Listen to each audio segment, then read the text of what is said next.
Hey guys, welcome to my next video in my 4x6 December daily album series. Here is a foundation page, and this one is going to be modified going forward once December hits. You'll see it's a flip out page. There is nothing on the inside yet, but I definitely will be adding probably some photos and some embellishments, and then I'll be modifying my journaling to match with what's going on in my life at that time. I'm going to start out here in Photoshop Elements, so let's get right at it and not waste any time and start all of the fun. Here in Photoshop Elements once again, and I am going to be working on some pages for my little 4x6 album that I'm doing along with December Daily this year. If you didn't already know, the 4x6 album outside of the page protector size is 5 inches by 6¼ inches. So that's the type or the size of canvas that I want to work with. So we're going to create a new blank file. And I have this already set as a preset so that I can just choose the document type. You'll see here, I have that set here. This is December Daily, December Daily. I don't know why there's two of them, but anyway, you can save presets in your Photoshop Elements so that you can just easily create a new file. So I'm going to go ahead and click OK. And the first thing I want to do is work with this 3x8 journal card. I like these star clusters and I'd like to add them to a page, excuse me, to a page in a 5x6¼ size. So the first thing I want to do here is go to the magic eraser tool. I'm going to choose the background eraser here, and I'm going to just remove that background. And because I am going to be making this into a silhouette cut file, I would like these stars to be black. Sometimes if I pull this color into my silhouette like it is, it will automatically outline it, and sometimes it won't. So just to save myself the time, I'm going to go ahead and go to Edit, Fill Layer, and then black is chosen, and click OK. So those stars are going to be cut on my silhouette, but I do want them to fit inside of this particular canvas size, so I'm going to drag them in, and then I am going to move them over to the right side. I would like to duplicate this layer, so I'm going to hit Command and J. And I'd also like to flip this layer, so I'm going to go to Edit, let's see, Image, Rotate, Flip Layer Horizontal. And then I'm going to go ahead and move this over to the other side. So now I kind of have stars around the outer corners of my page. You will notice here that these two stars overlap. I'm not a fan of that, so we're going to get rid of one of them. So with this layer selected, I'm going to go to Layer, Simplify Layer, and then I will go back over here to the magic eraser tool, but I want the regular eraser, just the brush. And I'm going to come over here and put my circle on top of those two stars and click, and one of those stars is going to be gone. So this is exactly what I have in mind. So I will go ahead and I'm going to flatten this image, and I'm going to save it as a PNG. So File, Save As, and I could name it whatever I want. I'll name it Stars. And of course on my desktop, PNG, and Save. So that is now ready to be pulled into my Silhouette software. And then again, from there, all you do is the trace function, if it hasn't already traced. Again, like I said, my software will sometimes automatically trace it. So I am happy with that. The next thing I'm going to do for my little spread here is I'm going to work with this 'Tis the Season 3x4 journaling card from the Paisley Press mini kit.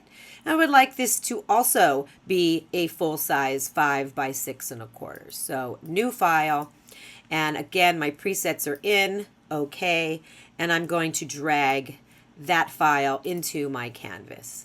I'll put it all the way up here in the corner, and then I will use the anchor on the edges to stretch this and fill the entire page, except for this little itty bitty piece over here, which can be easily fixed with the eyedropper tool, choosing the cream color, and then going over to the background, Edit, Fill Layer, OK. So make sure that when you're doing this, you leave a little bit of room over here for your holes to be punched in the paper. So you don't want anything to be punched when you put your holes in. So you want to kind of keep everything to the right. And this is the point where you're going to add your journaling. You can just use black color if you want to, your text box, and you can just put your text box wherever you feel like you want to put your story, and then you can just start typing. You could put little text boxes here to fill in all of these things as well before you go ahead and print. All right, I'm going to go ahead and print this page out, and then I am going to cut the other one in my silhouette, and I will meet you back at my desk. Okay, so I have my pieces here. This is my journaling piece that I typed some journaling on, and I'm using a transparency, again, cut down to 5 by 6 1/4. This piece here is 9.5 inches by 6 1/4 inches, and I am going to be scoring it after I add this piece to it. But I'm going to begin by cutting off the left side because it's going to be a flip open, and I want to attach that small strip to where the holes are going to be punched there. So then once I get done adding that strip in there, I'm going to put the piece, the rest of it, back on there. And then I realized that I must have measured a little bit off, so I had to trim a tiny, tiny part off the bottom to make sure that it didn't hang over the edge. But then I will put it back on there. And then I'm going to just kind of measure, being careful because I think I did this a couple times before I actually got it right. I wanted to make sure that I measured everything correctly before I put it on my scoreboard and score it where it is going to fold. So here's my scoreboard. I'm going to be holding this down, and I'm going to score at the 5-inch mark. And then I'm just going to go ahead and fold that, get everything lined up nicely. This is going to go on the outside. So using my rolling adhesive, I'm going to attach this to the right edge, right where the bend is, and put the rest of the adhesive on there as well. And there's a little piece that needs to be trimmed off there. Sometimes my measurements are off just by a hair, so I have to kind of fix them because they will bug me. Then I'll put the transparency on top so that they line up nicely, and I'll use my little template. I'm going to just color over these holes here because sometimes I can't see them very well. And I will use my We Are Memory Keepers punch to put my 2 holes in for the 4 by 6 album. The transparency is going to be covered in this star cut file that I showed you in the Photoshop video. I did this on gold vinyl. Now you could always do something like this on your Mink, but I have found that I like to use the craft plastic for stuff like this, and regular transparencies that you would run through the laser printer are just too thin for me. So in instances where I'm making a page that's going to hold embellishments, I will use the vinyl in the silhouette, and it just has a sturdier feel to it. So there's my transfer paper. I'm pulling that off. That actually turned out really, really good. And it's going to sit on top like that. One of the stars is on the hole, and I tried to cut through the vinyl and it didn't work. So I ended up just pulling the star completely off because that seemed like it was the best option. And honestly, you can't really even tell that that star is missing because it's just a random bunch of stars and nobody would know. So sometimes things like that happen. Alrighty, so here we are with this fun, this is from Hobby Lobby. This is just foliage. I don't know. This is just greenery. This is greenery from the Hobby Lobby that I found last year, and I bought it. I wanted to use it and I never did. So it's wire coated in that green paper with some leaves hanging off of it, and I'm just forming it into a circle, and I'm using my tiny attacher to staple it on one side, which I already did on the right, and now I'm just kind of folding everything together. I'd like to staple as little as possible, so I'm trying to get all of them lined up so that since I twisted it around like 3 times, I want all of the wires to be underneath one of the staples. So it took me a little bit, but I got it. I have one of the vellum ornaments, And I have some little itty bitty tiny mini ornament hangers that me and my son bought the one year for his baby tree.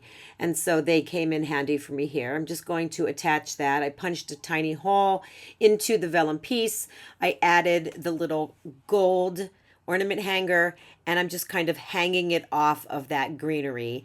And I don't want it to move. I don't want it to move because I'm going to put another ornament on the backside. So I want them to appear that they're hanging, but I don't want them to jingle back and forth. So I put a little bit of score tape underneath there to hold that in place. And then on the back side, I am going to take a die cut. I think this is one of the die cut pieces. This is another ornament, and I'm just going to place that on the back side to kind of give it a little bit more of a finished look. And that is what it's going to look like. So when you open it up, there will be photos and embellishments inside. So here is what it looks like finished in my album. I totally love transparent pages. I just think they're fun. I love looking at the things that peep through from behind, and I love the texture that this added to my album. I know sometimes people might not be a fan of the bulkiness, so for something like this, you could 100% put a paper wreath down so that you're not getting that bulk if you're interested in keeping things slim. For this album, for me, it is just random stories, so I'm not concerned about it being bulky because at some point, if it gets too bulky, I'll just stop adding stories, right? I'm just going to be adding random stories. And flipping over, you can see that the wreath shows through on the other side, and then the other paper embellishment. And then, of course, on the right, that will flip open. And like I said earlier, I will totally be adding lots of stuff in there. Probably photos. I was thinking kind of maybe 2x2 square photos, just filling it up with that. I don't know. We will see. But thank you, as always, and once again for joining me. If you have any questions, you could put them in the comments below. And I will see you guys very soon in my next video.